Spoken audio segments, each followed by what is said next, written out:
Hello learners, and welcome to a special quarantine edition of our physics lessons. And today we're going to be continuing with rotational dynamics, and we're going to be looking at two masses being connected by a pulley. But now this pulley isn't some frictionless, ideal, massless, not real thing, but instead we're going to make it an actual rotating device. So we're going to treat this as a cylinder.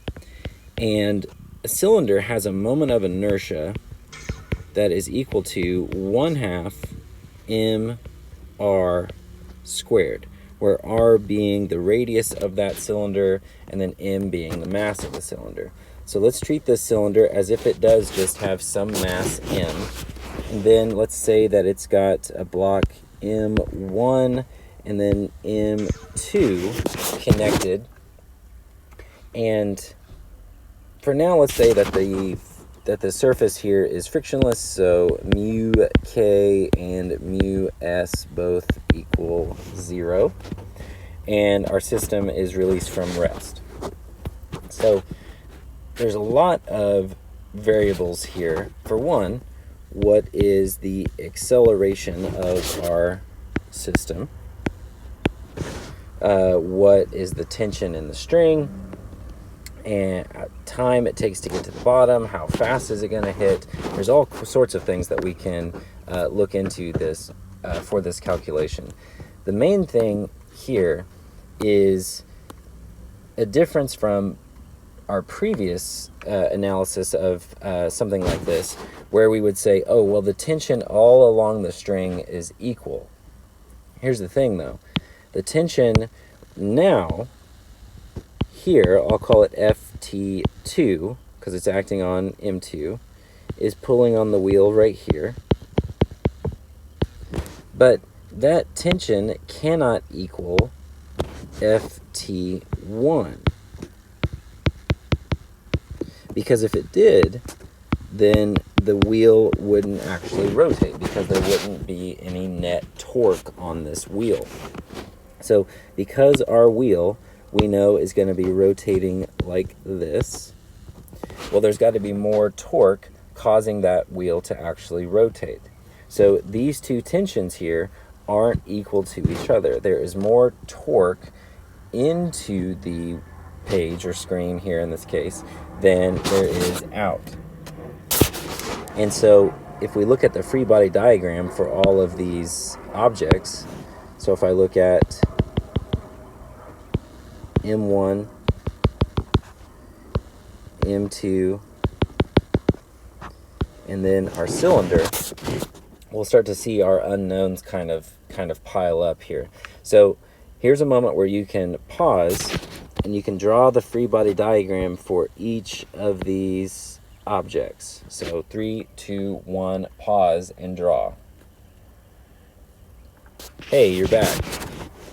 So let's check and see how you did. I'll start with M1. So it's got a tension this way, Ft1, and then it's got normal force, and then it's got its weight. Okay, that's it. So Ft1 is the net force on M1. And then for M2, we've got its tension, Ft2, and then it's got its weight, but I know that its weight is bigger than Ft2. Okay. Now for our cylinder, it's got the two tensions acting on it. So it's got Ft1 pulling it like this. And then it's got Ft2 pulling down on it. And then it's got its weight, G of the big wheel. And then it would have some sort of normal force or contact force or something countering all of these, kind of off in this direction probably, so that our wheel is in translational equilibrium. So the two masses, M1 and M2, are not in translational equilibrium, but our wheel is.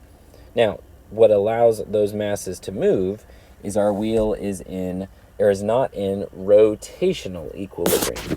So there's two things that are happening simultaneously. You've got the summation of your forces, and that doesn't equal 0 for our masses, but it does for our wheel. And then you've got the summation of your torques equals I alpha. And that is what's happening for our wheel. Our wheel is angularly accelerating, which is allowing our masses to translationally accelerate. And the two are connected. Let me just bridge these two real quick. The two are connected. Alpha, our angular acceleration, is equal to A over R, your translational acceleration divided by that radius. So that's how we can bridge these two together.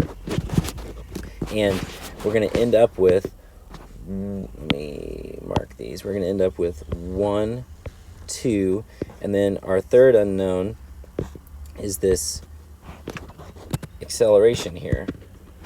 And really we have 4 unknowns, the angular acceleration, but we can swap that out for A, our translational acceleration.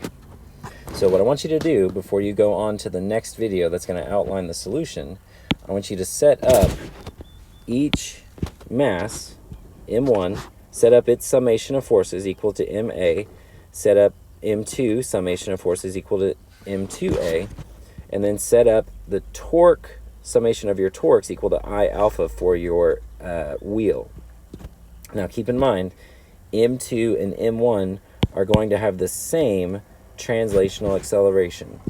So since M1 is moving to the right, we can make that ooh, that doesn't look like a positive, does it? We can make that positive. There we go, positive. And then that looks much better. Jared, come on, come on. Oh boy, oh boy. I got this, I got this. Positive. And then we can make down positive for M2. We can also make into the page, which our torque is going to be for our cylinder, we can make that torque positive. So take a minute, set up each of those equations, and then you can come back to watch the solution on how to get all of those things equal to each other.